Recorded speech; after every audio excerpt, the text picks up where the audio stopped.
Баршаңызға сәлем.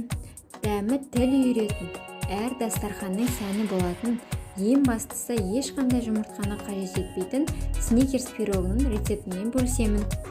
Видеоны қарамастан бұрын каналға тіркеліп, лайк басуды ұмытпаңыздар. Алдымен барлық құрғақ ингредиенттерді біріктіріп аламыз.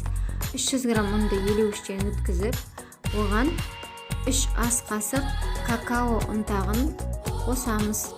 Және де 150 грамм қант ұнтағын араластырамыз. Біркелкі массаға айналдырып аламыз. Массамыздың үстіне 250 грамм ыстық су құямыз.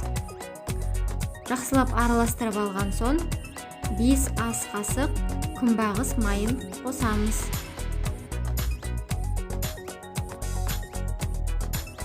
Массамыз қаймақ тәріздес біркелкі форманы ұстануы қажет.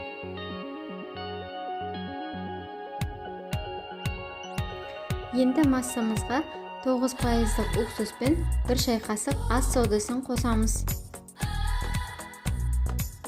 Массамыз дайын болған соң 180 градус қызып тұрған пеште 25-30 минут өзіңіздің пешіңізге қарай пісіріп алыңыз. Мен диаметрі 26 см болатын форманы пайдаландым. Пирогты пештен алып суытып қоямыз.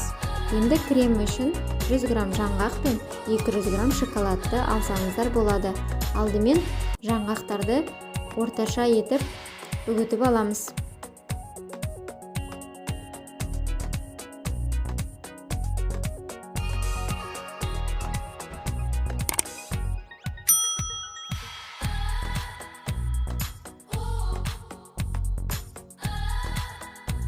Ал шоколадтарды су буында ерітіп аламыз.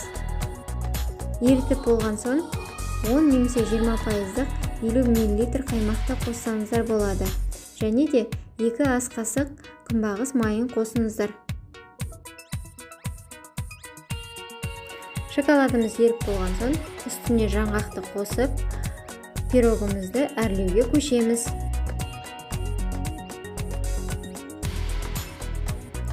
Кремді біркелкетіп пирогтың бетіне құйып шығамыз.